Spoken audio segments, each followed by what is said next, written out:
right now with breaking news. Yeah, breaking news this hour. Major League Baseball is asking the Oakland A's to consider moving out of Oakland. This is linked to the ongoing challenges over the A's new waterfront stadium. I'm now joined by A's president Dave Kaval. Dave, always a pleasure to talk to you. How much of this news was unexpected to you, or is this the way things have been leaning in your conversations with Major League Baseball? Well, I think it's been almost a 5-year effort, under my leadership to try to get a new ballpark deal in Oakland. And I think both the league and the team are increasingly concerned about the timeline of getting into a new waterfront ballpark. We have an incredible vision down at the waterfront. We have a privately financed plan, but we really need a vote taken up. And because it's taking so long, the league is directing us to explore some other markets so we have options, because we're really running out of time here at the Coliseum. You've asked the City Council of Oakland to vote before their session ends in late July. What have you been hearing from them in terms of their willingness to do that? Well, we're still hopeful that that vote occurs. We've laid out a very robust and exciting plan for a waterfront stadium, privately financed, $1 billion plus stadium, 18 acres of public parks, $450 million in community benefits. But obviously that needs to get voted on by the council. And, that timing of even getting that vote, it would still take several years to even get the ballpark done. We only have a lease at the Coliseum through 2024. We're really running out of time, and we need to advance this in a way where we know that the actual team has a viable path here in Oakland or some other market. From what you've been able to glean from your conversations with Oakland City Council and the mayor's office, how optimistic are you that the response to the plan, when you get to present it, when they do end up voting, will be a positive one?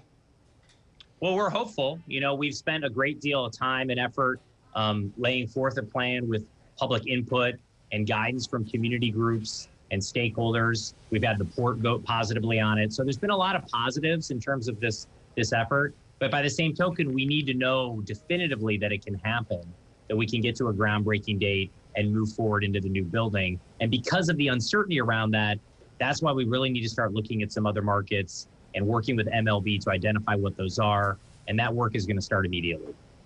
Have you heard from any cities or been in touch with any cities that are interested in perhaps bringing the A's their way? And if so, which cities? Well, we're going to work closely with MLB to identify the cities that make the most sense. And come up with a plan that's going to start immediately, like I said.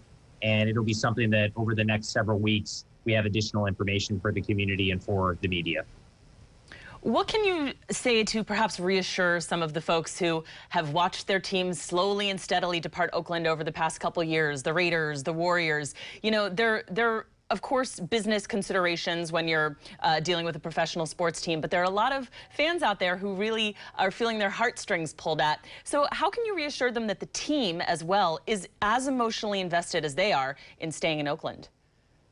Well, I don't think any organization or person has done more to try to advance something in Oakland than myself and the A's over the last 5 years. We've had hundreds of community meetings, spent tens of millions of dollars.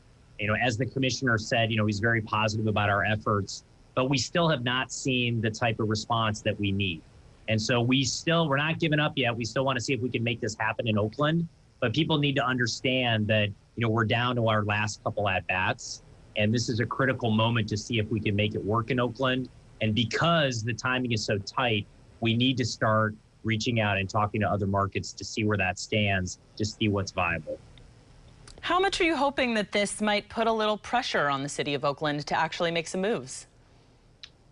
Well, we'll see obviously what happens. We're going to do everything we can to keep advancing the project in Oakland. We have spent a great deal of time on it and feel that it's a fantastic addition to the estuary and downtown area. But we also are realistic about understanding that the timing may not work out and that we may need to have other options as well. How can these two possibilities coexist in terms of being able to devote resources both to making sure that this plan for the new ballpark is proceeding and also devoting resources to exploring these other markets? Well, it's no different than having a plan A and B, and so it's understanding, where we have the Oakland effort and then also understanding working with MLB to identify what other markets might be available and what something would look like there as well. We know that can be a challenging thing for our fans to hear and kind of process. But by at the same token, we do want to get some type of closure so we know we we have a solid foundation and a home for the next generation. That's critically important. Our current venue is just passive, useful life. We couldn't even keep the lights on the other day when we had a game suspended, and we need another option that makes more sense. Okay, Dave. Well, the Bay Area is watching with bated breath. Thank you so much for joining us during this time, and best of luck as you move forward in both of these processes. Thanks for joining us. Thank you. Thanks for having me. All right, that's it for KRONon for now. More news coming up after the break.